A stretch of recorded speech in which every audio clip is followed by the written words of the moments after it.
Hey fellow bakers, Paula here from Crumble Crate. We are now ready for episode 3 of How the Cookie Crumbles, and Nick's gonna ask my third question. What's your favorite box? Ooh, I really do get asked that particular question a lot.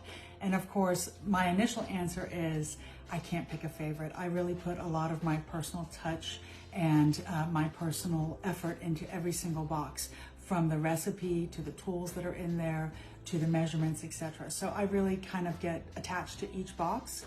But if I had to pick one, I would say that my personal favorite is the almond raspberry tart, and that's simply because it is our premier flagship box. Without that particular recipe, I don't think that Crumble Crate would have launched.